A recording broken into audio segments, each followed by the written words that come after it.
Good morning दोस्तों। मैं आपका दोस्त आपका होस्ट चंदन कुमार। तो आज आपको परिचय देने का जरूरी इसलिए पड़ा क्योंकि आज शायद मेरा लुक देख करके आप सोच रहे होंगे कोई और तो नहीं आगे पढ़ाने। तो दोस्तों आज हम लोग आगे देखते हैं हिस्ट्री का क्लास को। मीडिएवल हिस्ट्री पढ़ रहे थे तो 2 दिन क्लास हमने ड्रॉप किया था, तो आज फिर देखते हैं। तो बात करते हैं कि हम लोग क्या क्या पढ़ लिए थे। जो मीडिएवल हिस्ट्री में हम लोग तुर्कों और अरबों का आक्रमण पढ़े थे, दिल्ली सल्तनत को पढ़े थे, विजयनगर साम्राज्य को पढ़े थे और बहमनी साम्राज्य को पढ़े थे। तो दोस्तों आज हम लोग पढ़ेंगे ऐसे प्रांतीय राज को जो इन सल्तनत काल इन साम्राज्यों से अलग था, भारत में स्थित था, लेकिन दिल्ली सल्तनत, बहमनी साम्राज्य, विजयनगर साम्राज्य ये सब क्षेत्रों से अलग होकर स्वतंत्र पूर्वक मतलब स्वतंत्र राज होकर के जो है अपना सत्ता अपना रहता था। ठीक है, तो दोस्तों वही राज्य के बारे में बात करेंगे जो इन सल्तनत इन साम्राज्य से बाहर थे। तो दोस्तों आज हम बात करेंगे पहले जौनपुर के बारे में।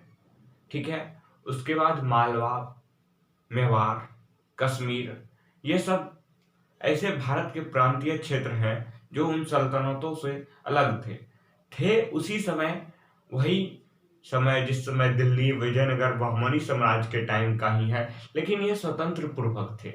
तो आज हम लोग बात करते हैं उन राज्यों के बारे में, क्योंकि जब उसको कवर कर लेंगे तो पूरे भारतीय क्षेत्र मेरा कवर हो जाएगा।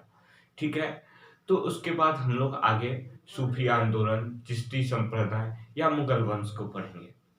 ठीक है, तो दोस्तों आज हम शुरुआत करते हैं जौनपुर के बारे में। तो जौनपुर देखिए एक स्वतंत्र राज था।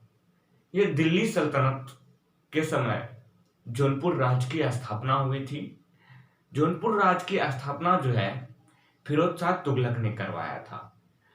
स्थापना तो फिरोज शाह तुगलक ने करवाया था, लेकिन बाद में क्या होता है कि ये दिल्ली सल्तनत से अलग होकर के स्वतंत्रता घोषित कर देता है और ये स्वतंत्र रूप से रहने लगता है। तो बात करते हैं हम लोग जौनपुर के बारे में। तो देखिए जौनपुर में जो है किस वंश का शासक था, मतलब कौन सा वंश चलता था। जौनपुर में आपको सरकी वंश चलता था, सरकी राजवंश चलता था। तो पहले हम लोग बात करते हैं जौनपुर। दिल्ली सल्तनत के टाइम ही जौनपुर का स्थापना हुआ था, जो तुगलक वंश के शासक फिरोज शाह तुगलक ने करवाया था। तो ये फिरोज शाह तुगलक जौनपुर की स्थापना क्यों करवाया था? इनके भाई थे जोना खान। जोना खान की स्मृति में, याद में जो है फिरोज शाह तुगलक ने जौनपुर की स्थापना करवाया था, तभी जौनपुर जो है दिल्ली सल्तनत में ही था। ठीक है, बाद में जौनपुर में क्या होता है, यहाँ सरकी राजवंश आ जाता है। कौन लाता है सरकी राजवंश? तो देखिए फिरोज शाह तुगलक के ही एक गुलाम थे जिनका नाम था ख्वाजा जहां मलिक सरवर। ठीक है, ख्वाजा जहां इनकी उपाधि हुआ, इनका मूल नाम मलिक सरवर था। यह एक हिजरा था और इन्होंने जो है जौनपुर में सरकी राजवंश की स्थापना की। कब की? 1394 ईस्वी में। कैसे दिल्ली सल्तनत से जौनपुर स्वतंत्र हुआ? ख्वाजा जहां मलिक सरवर स्वतंत्रता घोषित कर दी, मतलब वहां जो दिल्ली सल्तनत से अलग हो गया जौनपुर। तो इनका वजह था, इनका कारण था तैमूर का आक्रमण से फैली अव्यवस्था। ठीक है, तो उस समय मंगोल आक्रमण हुआ था, जो कि तैमूर थे। तैमूर यहाँ आक्रमण कर दिया था दिल्ली सल्तनत पे और वहां जो है अव्यवस्था फैल चुकी थी। दिल्ली सल्तनत में अवस्था फैलने की वजह से जो है यहाँ जो है ख्वाजा जहां मलिक सरवर जो है जौनपुर को दिल्ली सल्तनत से स्वतंत्र करवा लिया और जो है अलग अपना प्रांत जौनपुर में सरकी राजवंश की स्थापना की। ठीक है, तो ये 1394 ईस्वी की बात है जब जौनपुर में सरकी राजवंश की स्थापना हुई। तो अब बात करते हैं ख्वाजा जहां मलिक सरवर। में को ख्वाजा जहां की उपाधि किसने दी? तो इसको उपाधि तुगलक वंश के मोहम्मद शाह तुगलक द्वितीय ने ख्वाजा जहां की उपाधि दी थी। और ख्वाजा जहां मलिक सरवर जो है यहाँ जौनपुर की राजधानी भी जो है जौनपुर ही रखा। ठीक है। अब ख्वाजा जहां मलिक सरवर के बाद आने वाला शासक को देखते हैं। तो ख्वाजा जहां मलिक सरवर के बाद जो है इब्राहिम सर्की का शासन आता है। वैसे हालांकि ख्वाजा जहां मलिक सरवर का जो है उतना योगदान नहीं रहा, मतलब सर्की राजवंश स्थापना की कुछ उतना काम नहीं किए। उसके बाद ठीक आते हैं शासक इब्राहिम सर्की, जो 1401 से लेकर के 1440 ईस्वी तक शासन करते हैं।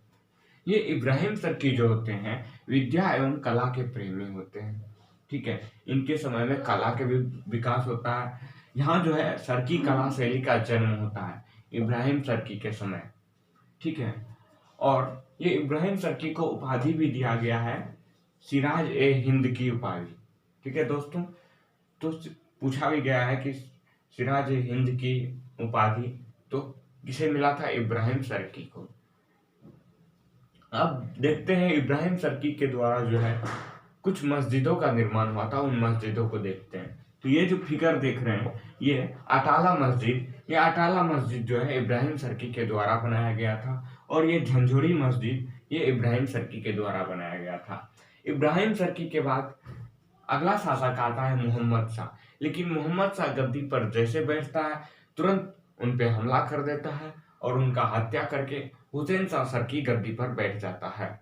तो हुसैन शाह सर्की आ जाता है, अपने भाई मोहम्मद शाह की हत्या कर गद्दी पर बैठता है हुसैन शाह सर्की। इन्हीं का भाई रहता है मोहम्मद शाह। और जैसे मोहम्मद शाह का हत्या करता है हुसैन शाह सर्की, तो इसी समय जो है बहलोल लोदी गुस्से में आकर के इन पर आक्रमण कर देते हैं हुसैन शाह सर्की पर। और बहलोल लोदी आक्रमण करके फिर से जो है ये जौनपुर को जो है दिल्ली सल्तनत में मिला लेते हैं। ठीक है। अब देखिए हुसैन शाह सर्की जो है ये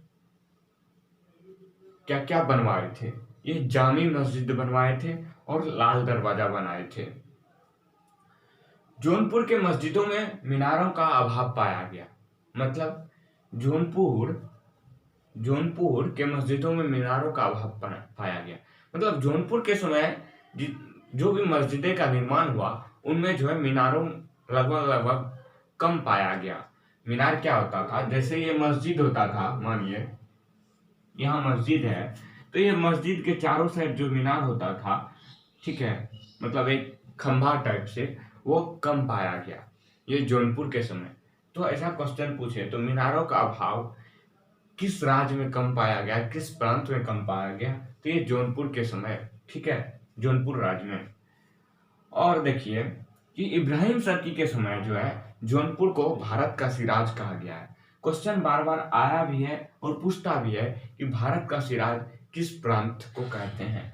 तो ये जौनपुर को जो है भारत का सिराज कहते हैं। तो जौनपुर के बारे में फिलहाल इतना ही है और ज्यादा कुछ नहीं है। ठीक है।